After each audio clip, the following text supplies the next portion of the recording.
ইমান হ্রাস বৃদ্ধির কারণ। ইমান হ্রাস হওয়া মানে কমে যাওয়া, আর ইমান বেড়ে যাওয়ার কারণ সম্পর্কে আমার খুতবা। সম্মানিত ভাইয়েরা, আমরা সকলে জানি প্রত্যেকটা মানুষের উপর ইমান আনা ফরজ। ইমানের ছয়টি রুকন রয়েছে। ওই রুকনগুলোকে বিস্তারিত জেনে অন্তরে বিশ্বাস করা এবং মুখে স্বীকৃতি প্রদান করা, কাজে বাস্তবায়নের মাধ্যমে সেটাকে প্রমাণ করা, এটা প্রত্যেকটা মানুষের জন্যই ফরজ। কিন্তু সকল মানুষ ইমান আনে না। যারা মুমিন তারাই ইমান আনে। ইমান আনা যেমন ফরজ, ইমান সম্পর্কে ইমান আনাও ফরজ। কথাটা নতুন ভালো করে বুঝে রাখেন।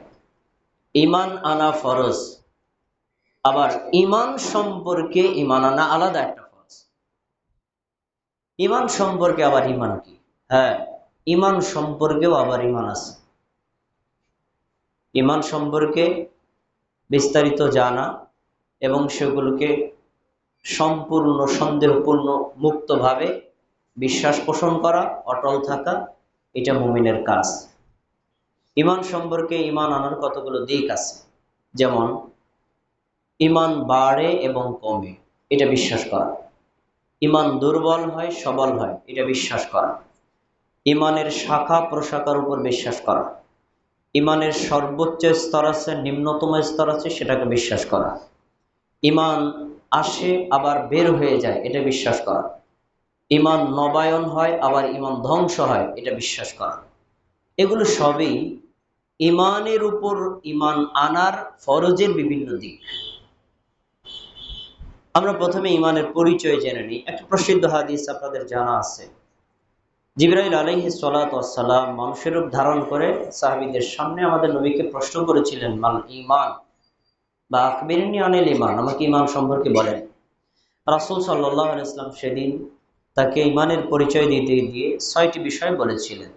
তুমি আল্লাহর উপর বিশ্বাস করবা, ফেরেশতাদের উপর বিশ্বাস করবা, নবী রাসূলদের উপর বিশ্বাস করবা, আসমানি কিতাবের উপর বিশ্বাস করবা, আখিরাতের উপর বিশ্বাস করবা, আর তাকদীরের ভালো মন্দের উপর বিশ্বাস করবা। এই কথা শোনার পর জিবরাইল আলাইহিস সালাম বলেছিলেন, সদাক্তা, আপনি ঠিক বলছেন। তার মানে জিবরাইল আলাইহিস সালাতু ওয়াস সালামের প্রশ্নের উত্তরে আমাদের নবী যে ইমানের ৬টি রুকনের কথা বলেছিলেন এবং এই ৬টি রুকন মিলিয়ে ইমানের পরিচয় তুলে ধরেছিলেন, জিবরাইল বলেছিলেন এটাই হলো ইমানের সঠিক সংজ্ঞা। এখান থেকে আমরা ইমানের ৬টি রুকন পেলাম। এই যে ৬টি রুকন সম্পর্কে সালাফগণ আবার ইমানের সংজ্ঞাটা ভিন্নভাবে দিয়েছেন, যেটাকে বলা হয় জামে ওয়াল মানে। ব্যাপক অর্থবোধকভাবে এই সংজ্ঞাটা তারা দিয়েছেন।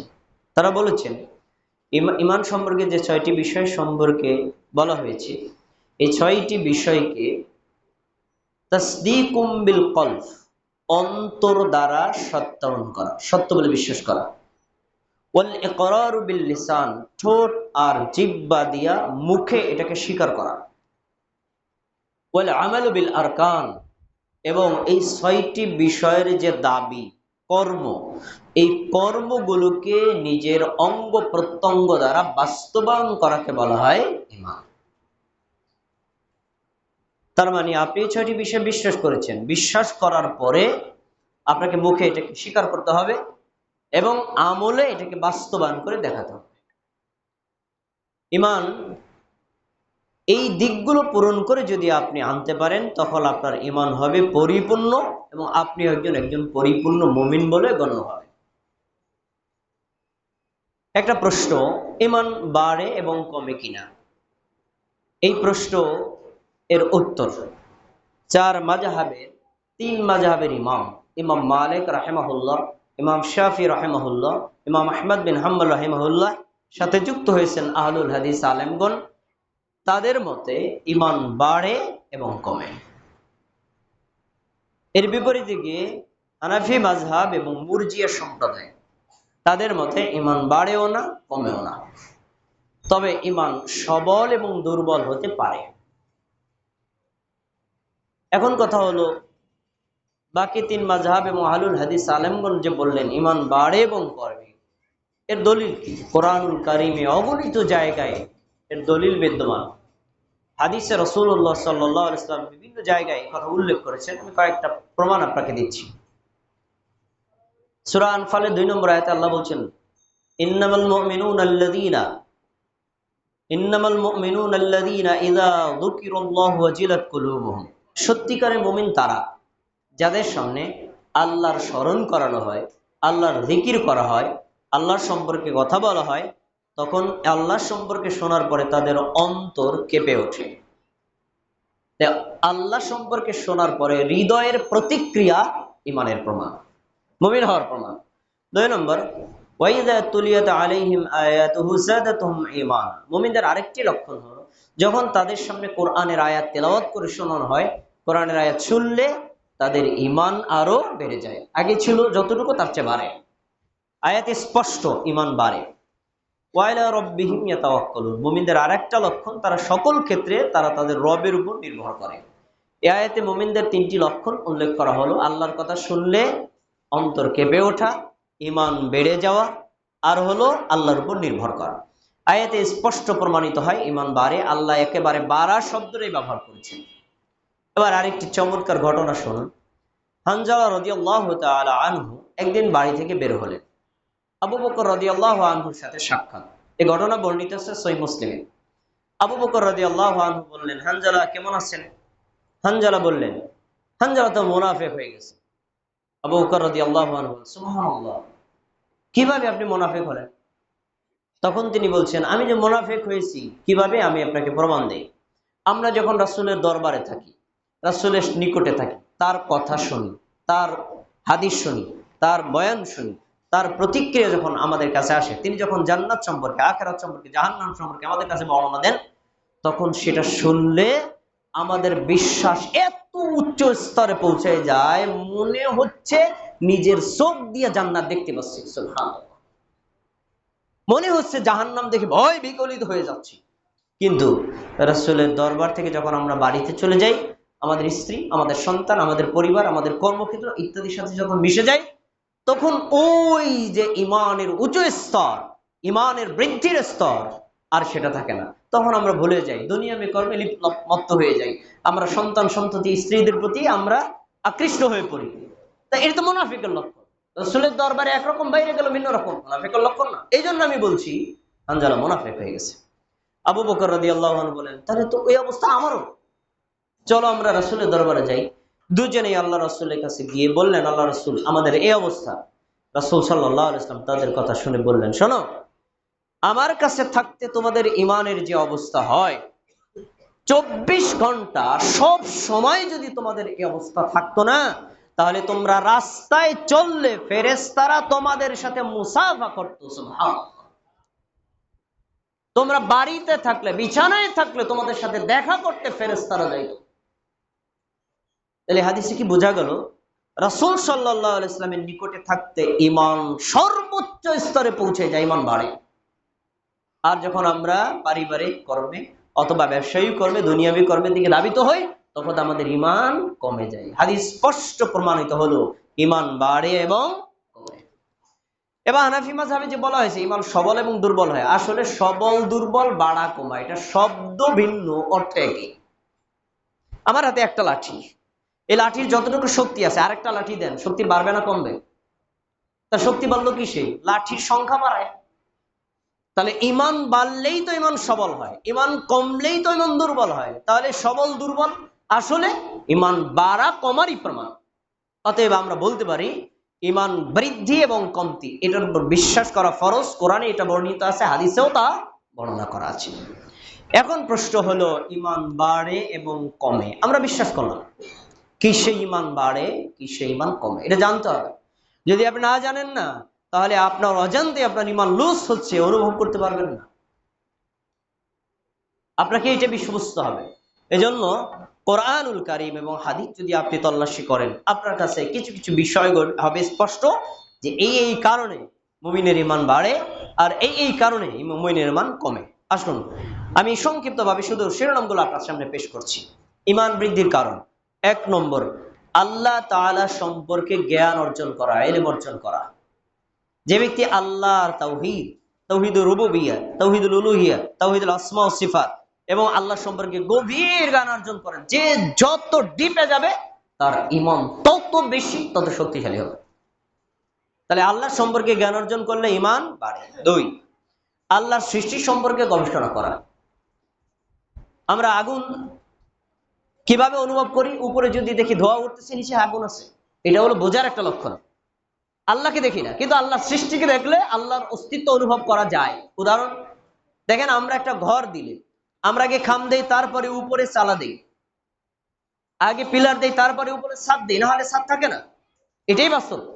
কিন্তু দেখেন, এত বড় ওজনওয়ালা একটা মানে আসমান আমাদের সামনে আমরা আল্লাহ তাআলা দিয়ে রেখেছেন, পিলার আছে, অথচ এটা কখনো ভেঙে পড়ে না। তাহলে অবশ্যই এত বড় শক্তিশালী, এত ওজনওয়ালা, এমন বড় শক্তিশালী আসমান পিলার ছাড়া রেখেছেন। কে রেখেছেন? অবশ্যই একজন আছে। তিনি কে? আল্লাহ। তাহলে আল্লাহ সৃষ্টিকে দেখে আল্লাহ তাআলা সম্পর্কে অনুভব করা যায়। যে আল্লাহ সৃষ্টি নিয়ে যত গবেষণা করবে তার ঈমান তত বাড়বে। 3 নম্বর, নেক আমল করা। আপনি যত বেশি নেক আমল করবেন আপনার ঈমান তত বাড়বে। যত নেক আমল কমে যাবে আপনার ঈমান তত কমে যাবে। একটা হাদিস আছে, রাসূলুল্লাহ সাল্লাল্লাহু আলাইহি ওয়াসাল্লাম বলেছেন, মানুষ যখন ফরজ আমল করে, এটা হাদিসে কুদসি, আল্লাহ তাআলা বলেছেন, বান্দা যখন ফরজ আমল করে তখন বান্দা, আল্লাহ তাআলা বলেন, আমি তাকে ভালোবাসতে থাকি। ফরজ আমল করলে আল্লাহ তাকে ভালোবাসেন। এরপরে যখন নফল আমল করে তখন ইয়াতাকাররাবা ইলাইহি, ওই বান্দা আমার নিকটে পৌঁছাতে থাকে, আরো কাছে আসতে থাকে। এইভাবে ফরজ এবং নফলের মাধ্যমে যে যত বেশি আমল করবে আমি তত তাকে নিকটে নিয়ে যাই। এই নিকটে নেওয়ার মানে নাকি? আল্লাহ তাকে ভালোবাসে, আর ভালোবাসা মানে কি? তার ঈমান বেড়েছে। তাহলে ফরজ আমল যত বেশি করবেন, নফল বেশি যত করবেন, আপনার ঈমান তত বাড়বে, আর এগুলো কমলে ঈমানও কমবে। 4 নম্বর এবং 5 নম্বর দুইটা একসাথে পড়ছি, আল্লাহর জিকির করা, অর্থ সহ কোরআন তেলাওয়াত করা। অর্থ সহ কোরআন তেলাওয়াত করলে আপনি বুঝবেন, আর বুঝলে তখন আপনার ঈমান বাড়বে। সাধারণভাবে পড়লেও ঈমান বাড়তে পারে, কিন্তু সেটার স্তরের চাইতে বুঝে পড়লে ঈমান আরো বাড়ে। একটু আগে যে দলিলটা দিয়েছে সূরা আনফালে 2 নম্বর আয়াত, মুমিনদের বৈশিষ্ট্য হলো যখন তারা আল্লাহর সম্পর্কে জিকির করে, আল্লাহর স্মরণ শোনে, তখন তাদের অন্তর কেঁপে ওঠে, তার মানে ঈমান বাড়ে। তারপরে যখন তারা কোরআনের আয়াত নিজে তেলাওয়াত করে হতো বা কেউ তেলাওয়াত করে সে শোনে, তখন তার ঈমান বাড়ে। তাহলে বোঝা যাচ্ছে আল্লাহর জিকির করা অথবা আল্লাহর জিকির শোনা, তারপরে নিজে কোরআন তেলাওয়াত করা অথবা কোরআন তেলাওয়াত কেউ করলে সেটা শোনা, এটা করলে তার ঈমান বাড়ে। 6 নম্বর খুব গুরুত্বপূর্ণ, সোহবতে সালিহিন, নেককার সঙ্গী বেছে নেওয়া, নেককারদের সঙ্গ অবলম্বন করা, এটা ঈমান বৃদ্ধির একটা বড় কারণ। যারা তাকওয়াবান, যারা ঈমানদার, যারা আল্লাহকে ভয় করে, যারা সবসময় আল্লাহর ইবাদত করে, আল্লাহর কথা নিয়ে পর্যালোচনা করে, এই সকল লোকদের সাথে সংশ্লিষ্ট থাকা, তাদের সাথে সুসম্পর্ক রাখা, তাদের সাথে উঠা বসা করা, তাদের সাথে ব্যবসা বাণিজ্য করা, তাদের সাথে আপনি যত বেশি সম্পর্ক রাখবেন আপনার ঈমান তত বাড়বে। আর এই লোকগুলোর সংসর্গ যত আপনি কমিয়ে দেবেন তখন আপনার ঈমান তত কমবে। তাই সোহবতে সালিহিন ঈমান বৃদ্ধি হওয়ার একটা বড় কারণ। এই কারণটা সম্পর্কে আমাদের সবাইকে খেয়াল রাখতে হবে। আমি 6টি কারণ বলেছি, এই 6টি কারণ আমরা সকলে অবলম্বন করার চেষ্টা করবো, কারণ আমরা এটা সকলেই চাই আমাদের ঈমান বাড়ুক। ঈমান বাড়লে আপনার ঈমান তত শক্তিশালী হবে, আপনার জান্নাতের স্তরটাও তত উচ্চ স্তর হবে। আচ্ছা, এবার আসুন ঈমান কমে যায় কোন কোন কারণে। ঈমান কমে যায় যতগুলো কারণে কোরআন এবং হাদিস তার উল্লেখ করা হয়েছে। 1 নম্বর, অজ্ঞতা, মূর্খতা, বর্বরতা। যারা আল্লাহ সম্পর্কে যাদের কোনো জ্ঞান নেই, তাওহীদ কাকে বলে জানে না, তাওহীদ রুবুবিয়্যা কাকে বলে জানে না, তাওহীদুল উলুহিয়্যা কাকে বলে জানে না, তাওহীদুল আসমা সিফাত কাকে বলে জানে না, আল্লাহ তাআলা সম্পর্কে যার কোনো জ্ঞান নেই, যার জ্ঞান যত কম তার ঈমান তত কম। এইটা ঈমান কমে যাওয়ার একটা কারণ। সাথে আরেকটা হচ্ছে শরীয়ত সম্পর্কে জ্ঞানের অভাব। শরীয়তের বিধান সম্পর্কে যার যত জ্ঞানের অভাব হবে তার ঈমান তত কমে যাবে, তার ঈমান ততই কমে যাবে। এজন্য আপনাকে শরীয়ত সম্পর্কে জ্ঞান অর্জন করতে হবে, এটা অত্যন্ত জরুরি। শরীয়তের বিধান সম্পর্কে, কোরআন সম্পর্কে, হাদিস সম্পর্কে, আকীদা সম্পর্কে, এই সকল সম্পর্কে আপনার জ্ঞান যত কম আপনার ঈমান তত কম, যত জ্ঞান বেশি তত ঈমান তত বেশি। তাই ইমান কমে যাওয়ার এই দুইটা কারণ সম্পর্কে আমাদেরকে সতর্ক থাকতে হবে। আল্লাহ সম্পর্কে গভীর জ্ঞান অর্জন করতে হবে, শরীয়ত সম্পর্কে সাধ্যমতো জ্ঞান চর্চা করতে হবে, না করলে আপনার ইমান কমে যাবে। 2 নম্বর, শিরকে এবং কুফরিতে লিপ্ত হওয়া। শিরক এবং কুফরিতে লিপ্ত হলে ইমান কমে যায়। শিরক 2 প্রকার, কুফরিও 2 প্রকার, শিরকুল আকবার, শিরকে আসগর, কুফরুল আকবার, কুফরুল আসগর। ছোট শিরিক এবং ছোট কুফর, এটা করলে আপনার ইমান ধ্বংস হয় না, কিন্তু ইমান কমে যায়, ইমান দুর্বল হয়ে যায়। আর শিরকে আকবার আর কুফরুল আকবার, এইটা যদি কেউ করে তাহলে ইমান একেবারে সম্পূর্ণ ভেঙে যায়। লোকটা নামে মুসলিম থাকে, আল্লাহ এবং আল্লাহ রাসূলের কাছে সে কাফের বলে গণ্য হয়। তাই এই দুইটা সম্পর্কে একজন মুমিনকে সর্বোচ্চ সতর্কতা অবলম্বন করতে হবে। কোনোভাবেই নিজের দ্বারা শিরকে আকবার যাতে না হয়, কুফরুল আকবার যাতে না হয়। শিরিক এবং কুফরিতে যারা লিপ্ত তাদের ঈমান থাকে না, এবং শিরিক এবং কুফর থেকে যারা মুক্ত তাদের ঈমান তত বেশি থাকে। 3 নম্বর, পাপ এবং অবাধ্য কাজে লিপ্ত থাকা, এটা ঈমান কমে যাওয়ার একটা বড় কারণ।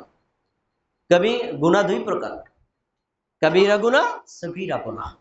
কবিরা গুনাহে লিপ্ত হলে লোকটার ঈমান কমে যায়, আর সগীরা গুনাহে লিপ্ত হলে ঈমান কমে। কিন্তু কবিরা গুনাহ সম্পর্কে যদি আপনি নিয়মিত করেন, আপনার ঈমান কিন্তু একদম শূন্যের কোঠায় চলে আসবে। আর সগীরা গুনাহ যদি কন্টিনিউ করেন, আপনার ঈমানের শক্তিশালীতা কমে যাবে। দেখেন, রাসূলুল্লাহ সাল্লাল্লাহু আলাইহি সাল্লাম একটা হাদিস বলেছেন, যখন মানুষ চুরি করে তখন তার ঈমান থাকে না, যখন মানুষ জেনা করে তখন তার ঈমান থাকে না, যখন সে সন্ত্রাসী করে তখন তার ঈমান থাকে না, যখন সে ডাকাতি করে তখন তার ঈমান থাকে না। বর্ণনা আসছে এভাবে, তার ঈমান মাথার উপর অবস্থান করে। চুরিরত অবস্থায় ঈমান থাকে না, চুরি শেষ ঈমান আবার ফিরে আসে। জেনারত অবস্থায় ঈমান থাকে না, জেনা শেষ আবার ঈমান ফিরে আসে। সন্ত্রাসীরত অবস্থায়, ডাকাতরত অবস্থায় তোর ঈমান থাকে না, মাথার উপর থাকে, ডাকাতি করা শেষ ঈমান আবার ফিরে আসে। তাহলে বোঝা যাচ্ছে যে ডাকাতি করা, চুরি করা, জেনা করা, সন্ত্রাসী করা, এটা কাবীরা গুনাহ। এই গুনার কারণে তার ঈমান তার এত কমে যায় যে তার শরীরে থেকে অবস্থান করতে পারে না। বোঝা যাচ্ছে, আমরা গুনার কাজে যে যত বেশি লিপ্ত হব, আমাদের ঈমান তত লুজ হবে, আর গুনাহ যত ছেড়ে দেব, ঈমান তত বাড়বে। এজন্য আমরা কবিরা এবং সগীরা সব ধরনের গুনাহ থেকে আমরা বিরত থাকার চেষ্টা করব। 4 নম্বর, গাফলতি বা উদাসীনতা। আল্লাহ তাআলা কোরআন মাজিদে বলেছেন, ওয়ালা তাকুম মিনাল গাফিলিন, তোমরা গাফিলদের অন্তর্ভুক্ত হবে না। গাফিল মানে অমনোযোগী, অমনোযোগীদের অন্তর্ভুক্ত নিষেধ করেছেন। আপনি যে অমনোযোগী, এটা বোঝার লক্ষণ কি? বোঝার অনেক লক্ষণ আছে, আপনি যে অনুভব করতে পারবেন। আপনি যে অমনোযোগী তা বোঝার লক্ষণ কি? আপনি যখন কোরআন শুনলেন, কোনো মনোযোগ নেই, কোনো ক্রিয়া প্রতিক্রিয়া নেই, কোনো ভালো লাগা বা অন্য কোনো প্রতিক্রিয়া নাই, আপনি গাফিলদের অন্তর্ভুক্ত। কোরআন এবং হাদিসের আলোচনা শুনছেন, আপনার ভিতরে কোনো, আগেও যেরকম এখনো একই অবস্থা, কোনো প্রতিক্রিয়া নাই, কোনো অ্যাকশন রিয়াকশন নাই, এটা গাফিলদের অন্তর্ভুক্ত হওয়ার লক্ষণ। আমাদের সমাজে বহু মানুষ আছে, তাদেরকে যদি বলি, একজন ব্যক্তিকে বললাম, শুনুন, আপনার মেয়ে আপনার ছেলে উভয় আপনার সন্তান, আপনার সন্তান আপনার সম্পদের ভাগ ছেলে যতটুকু পাবে, মেয়ে তার অর্ধেক পাবে। আমি এটা মানি না। 5 ওয়াক্ত নামাজ পড়ে কপালে দাগ হয়ে গেছে, আমি এটা মানি না। কেন মানেন না? আরে মেয়ের সন্তানের প্রতিপালন করছি, বড় করছি, তা কত টাকা খরচ করলাম, বিয়ের সময় এত টাকা খরচ দিয়ে বিয়ে করলাম, বিয়ে দিলাম, আবার আমার সম্পদের ভাগ নিবে, আমি এটা মানি না। এই অবস্থা পুরাটি নেই। দেখছেন, তাকে কিন্তু ইসলামের কথা, আল্লাহর কথা, কোরআনের কথা বলা হলো, তারপরে সে রিয়াকশন কি? অমান্য করার রিয়াকশন। এই লোকটা গাফিল, এমন লোকটা হলো অমনোযোগী। আপনি যখন ওয়াজ মাহফিলে বসেন, খুতবায় বসেন, ইসলামিক কোনো জালসায় বসেন, ইসলামিক কোনো হালাকায় বসেন, কোরআন এবং হাদিসের কথা শুনেন, আপনার ভিতরে যদি কোনো প্রতিক্রিয়া সৃষ্টি না হয়, ঘরেও যেরকম এখানে এরকম, ব্যবসায় যেরকম এখানে এরকম, আমি গাফেল। এই গাফেল ব্যক্তি যারা, তাদের ঈমান বাড়ে না, বরং তাদের ঈমান কমে। এই জন্য একটা হাদিসে রাসূল সাল্লাল্লাহু আলাইহি ওয়াসাল্লাম বলেছেন, তোমরা কন্টিনিউ ভাবে জুমার নামাজ ত্যাগ করবে না। যে যারা জুমার নামাজ কন্টিনিউ ত্যাগ করে, আল্লাহ তাদের গাফিলদের অন্তর্ভুক্ত করে দেন। এজন্য আমরা গাফিলদের অন্তর্ভুক্ত হওয়ার চেষ্টা করব না।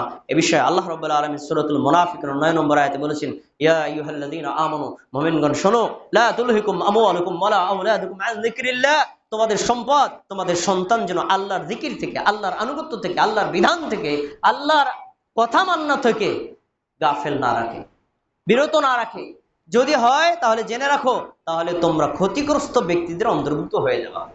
তাহলে আপনার সম্পদ, আপনার সন্তান, আপনার পরিবার, আপনার দুনিয়ার ব্যস্ততা যেন আল্লাহর আনুগত্য থেকে, আল্লাহর ইবাদত থেকে, আল্লাহর ঈমান থেকে যেন আপনাকে বিরত না রাখে। যদি রাখে তাহলে আপনি পরকালে ক্ষতিগ্রস্তের অন্তর্ভুক্ত হবেন, গাফেলদের অন্তর্ভুক্ত হবেন। খুব গুরুত্বপূর্ণ কথা। খুতবার শেষ অংশে এ কথাটা আমাদের সকলে মনে রাখতে হবে যে ঈমান কমে যাওয়ার মোস্ট ইম্পর্টেন্ট কারণ হলো আমরা যদি অসৎ সঙ্গ অবলম্বন করি। এই অসৎ সঙ্গ ঈমান বিনষ্ট হওয়ার, ঈমান লুজ হওয়ার সবচেয়ে বড় কারণ। আমাদের সবাইকে এ বিষয়ে সতর্ক থাকার তৌফিক দান করুন, আমিন।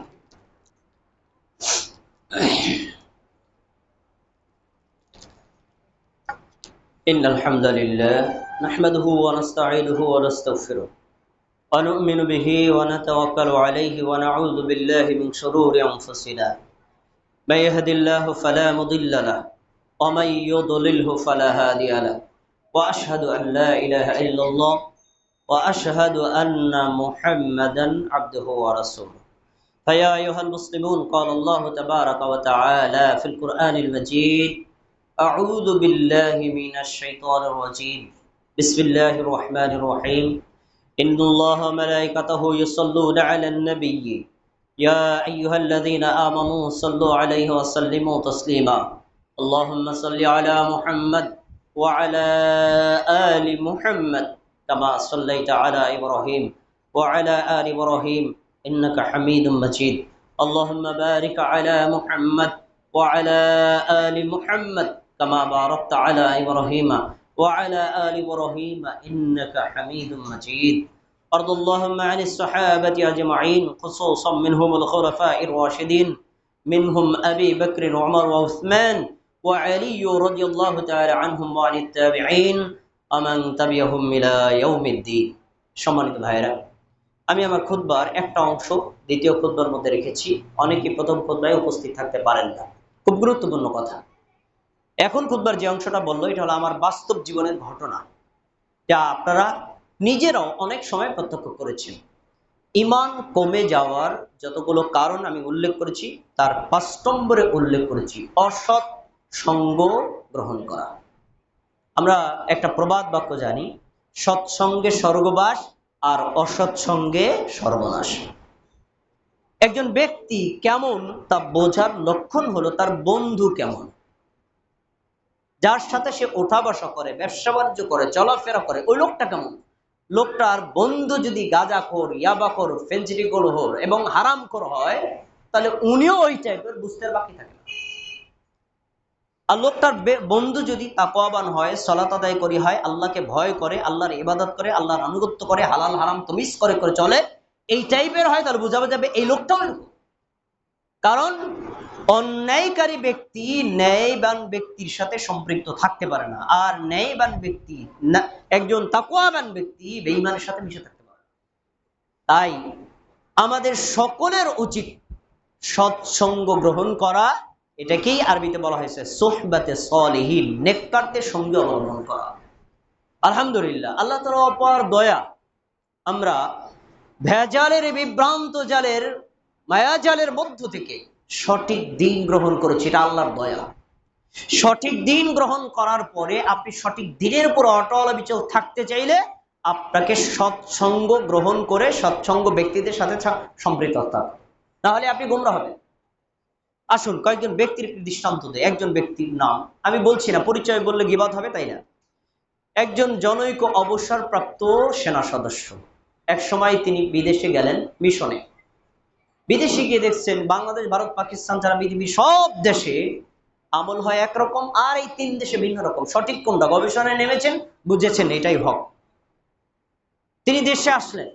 দেশে আসার পরে নিজে একদম সঠিকভাবে আমল করলেন, মানুষকে দাওয়াত দেওয়ার চেষ্টা করলেন। আর বুঝেন তো বাংলাদেশের রিয়াকশন কেমন। একটা পর্যায়ে এমন ছিল, এমন সম্মানিত ব্যক্তিকে জনগণ ধরে রাস্তায় মেরে রাস্তায় বিছায় ফেলছে। সঠিক আকীদা গ্রহণ করার কারণে, সঠিক আমল গ্রহণ করার কারণে। তারপরে লোকটার ঈমান ছিল শক্তিশালী, না, আমি মায়ের খেলো, আমি তো রাসূলের রাস্তায় আছি, আমি মায়ের খেলো, আমি তো ইমানের উপর আছি। ওরা বুঝে না, ওরা অমনোযোগী, ওরা জাহেল, কোনো কষ্ট নাই, আমি ইমানের উপর আছি। এত বড় শক্তিশালী ইমানদার ব্যক্তি কিছুদিন পর চিন্তা করলেন, না, একটু রাজনীতি করা দরকার। তো কি করি, বোনকে দিয়ে শুরু করে, নিজের বোনকে উপজেলা চেয়ারম্যানে দাঁড় করাইছে। তিনি আবার রাজনীতির মাঠে ভোট চাইতে নামলেন। কিছুদিন পর নিজেও নির্বাচন করার নিয়ত করলেন। এরপরে রাজনীতির দলের সাথে সম্পৃক্ত হয়ে গেলেন। সহি আকীদা চলে গেল, সহি আমল চলে গেল, মানুষের সাথে মিশে গেল। একটা পর্যায়ে এসে আবার সাবেক স্থানে ফিরে গেছে। আপনাদের কাছে জিজ্ঞাসা, ইমান লোকটার আগের থেকে কমছে না বাড়ছে? কেন কমছে? সোহবতে সলিহিন ত্যাগ করার কারণে। দুই, জনৈক ব্যক্তি একটা সময় মাযহাবের মধ্যে ডুবন্ত ছিলেন। তিনি দেখলেন মাযহাবের বহু আমল দলিলের বাইরে, দলিল তালাশ করতে গিয়ে দেখলেন না, সালফে সালিহিনরা যে মানহাজের উপর আছেন এটাই সঠিক। তিনি আহলুল হাদিসের রাস্তায় আসলেন, কোরআন সুন্নাহ অনুযায়ী আমল করা শুরু করলেন। আমাদের ওয়াজ মাহফিল উপস্থিত থাকতেন, আমাদের খুতবায় উপস্থিত থাকতেন, আমাদের সাথে যোগাযোগ করতেন, বিভিন্ন মাসআলা তাআলা দলিল তালাশ করে আমল করতেন, দাওয়াত দিতেন। এক পর্যায়ে তার মনে হলো, না, এর চাইতেও কি আরো হক আছে, দেখি তালাশ করে। দেখলো আমাদের সমাজে এক টাইপের লোক আছে, তারা বলে হাদিস মানার দরকার নাই। আরে ভাই, কোরআন ছাড়া কোনো কিছুই মানা যাবে না। আরে হাদিস অস্বীকারী লোকটা এই হাদিস অস্বীকারীদের খপ্পরে পড়ে এক পর্যায়ে আমাদের ওয়াজ শোনা বন্ধ করে দিলেন, আমাদের খুতবা শোনা বন্ধ করে দিলেন, নামাজও বন্ধ করে দিয়েছেন। এখন লোকটাকে দেখলে বোঝাই যাবে না লোকটা হিন্দু না মুসলমান। আপনার কাছে জিজ্ঞাসা, তার ইমান আগের থেকে কমছে না বাড়ছে? কেন কমছে? সোহবতে সলিহিন ত্যাগ করার কারণে। সব আমার বাস্তব জীবন বলে, আমি একদম রেফারেন্স বলে দিতে পারবো অমুক ব্যক্তি, কিন্তু গীবাত হওয়ার কারণে আমি নাম বলছি না। এইভাবে আরেকজন ব্যক্তির কথা শুনুন। একজন ব্যক্তি ইমামতি করতেন, হাফেজ আলেম। তিনি যখন সালফে সালিহিনের বই পড়লেন, দেখলেন কিরে, আমরা তো অনেক বিদআত করি, অনেক শিরকের মধ্যে লিপ্ত আছি, আর এই বিদআত এবং শিরকের নেতৃত্ব দিচ্ছি আমরা। তো ঠিক আছে না, মানুষকে দেখি বোঝানোর চেষ্টা করি। তিনি যখন মসজিদের মুসল্লিদেরকে বোঝানোর চেষ্টা করলেন, মুসল্লি বললেন লোকটা আহলে হাদিস হয়ে গেছে, খেদাও তারে। সত্য কথা বললে তো ইমামতি টেকে না, উনি ইমামতি ছেড়ে দিলেন, ইমামতি করব না, তারপরে হকের উপর থাকবো, প্রয়োজনে রাস্তায় হকারি ব্যবসা করব, তারপরে আমি শিরক করব না, বেদাত করব না। এই পর্যায়ে যখন তিনি ছিলেন, ইমামতি তার কম ছিল না বেশি ছিল? বেশি ছিল। ভালো কথা। একটা পর্যায়ে তিনি ব্যবসায় এমন ভাবে যুক্ত হলেন, তিনি আমাদের ওয়াজ মাহফিলেও যান না, আমাদের জুমার খুতবাও শোনেন না, আমাদের মসজিদেও সালাত আদায় করেন না। তার পোশাকের পরিবর্তন, তার দাড়ির পরিবর্তন। এখন সে ব্যবসায় নামছে, তার দোকানে কিনতে গেলে সে আলেম না জাহেল, সে আমলদার না বেঈমান, তা বোঝারও কোনো লক্ষণ নাই। আপনাদের কাছে জিজ্ঞাসা, লোকটার ইমান বর্তমানে কমছে না বাড়ছে? কেন কমছে? কারণ ওই যে সোহবতে সলিহিন ত্যাগ করার কারণে। আপনাদের সবাইকে অনুরোধ করে বলছি, আমি যে উদাহরণগুলো দিলাম, আপনাদের চোখের সামনে এরকম বহু মানুষের উদাহরণ আপনার সামনে আছে। এই উদাহরণ থেকে আপনাকে শিক্ষা নিতে হবে। আল্লাহ যে হকের বুঝ দিয়েছেন, এই বুঝ থেকে এক চুল পরিমাণ ডাইভার্ট হওয়া যাবে না। আর এই ডাইভার্ট হওয়া থেকে বিরত থাকতে চাইলে আপনি এমন পরিবেশে থাকবেন, এমন ব্যক্তিদের সাথে উঠাবসা করবেন, এমন ব্যক্তিদের সাথে চলাফেরা করবেন যারা সালফে সালেহিনের আকীদা মানহাজের উপর সুপ্রতিষ্ঠিত, এবং এদের সাথে সম্পৃক্ত থাকতে হবে। এদের থেকে একটু যদি ডাইভার্ট হন, ওই লোকদের মতো আপনি গোমরা হবেন না, তার কোনো ওয়ারেন্টি আমি দিতে পারি না। তাই যে কোনো মূল্যে আপনি সালফে সালিহিন যারা হক্কানি আলেম, যারা সত্যিকারের কোরআন এবং সুন্নাহর অনুসারী, তাদের হালাকায় উপস্থিত থাকতে হবে, তাদের জালসায় উপস্থিত থাকতে হবে, তাদের আলেমদের সাথে সম্পৃক্ত থাকতে হবে, তাদের থেকে জেনে বুঝে আমল করতে হবে, তাদের খুতবায় উপস্থিত থাকতে হবে এবং তাদের সাথে সম্পর্ক রেখে আমল ইবাদত করতে হবে। একান্তই যদি দুরন্ত কষ্ট হয়, দুনিয়াবি কাজকর্ম করলেও তাদের সাথেই করার চেষ্টা করবেন। তাহলে আপনার যদি কোনো ভুল হয়, তারা আপনাকে বলে দিবে, ভাই আপনার এই আমলটা ভুল, ঠিক করেন। ঠিক করার তো একটা মাধ্যম পেলেন। তাই আমরা যদি এমন ঈমান লুজ হওয়া থেকে বিরত থাকতে চাই, আমাদের 6 নম্বর 5 নম্বর পয়েন্টটা খুব মনে রাখতে হবে, আমরা অসৎ সঙ্গ গ্রহণ করব না। আর অনেকগুলো কথা রয়ে যায়, খুতবা লম্বা হওয়ার কারণে আমি এক নজর বলে দিচ্ছি। দুনিয়ার মোহ, এরপর হলো ব্যস্ততা, তারপরে অর্থের লোভ, ধর্মে অবহেলা, নিয়মিত ধর্মচর্চার অভাব, ধার্মিকদের এড়িয়ে চলা, ধর্মসভা বর্জন করা, ব্যক্তিগত জীবনে ধর্ম পালনে অবহেলা করা এবং ভ্রান্ত দলের অন্তর্ভুক্ত হওয়া সবচেয়ে বড় কারণ রাজনৈতিক দলের সাথে যুক্ত হয়ে ক্ষমতার লোভে পড়া। এটা হলো ঈমান কমার সবচেয়ে বড় কারণ। আল্লাহ তাবারাক ওয়া তাআলা ঈমান ধ্বংস হওয়ার, ঈমান লুস হওয়ার, ঈমান কমে যাওয়ার এই ভয়ঙ্কর কারণগুলো থেকে আমাদেরকে বেরিয়ে আসার এবং ঈমানকে শক্তিশালী রাখার, এই শক্তিশালী ঈমান নিয়ে কবরে যাওয়ার তৌফিক দান করুন। আল্লাহ আপনি আমাদের জুমার খুতবাকে কবুল করুন।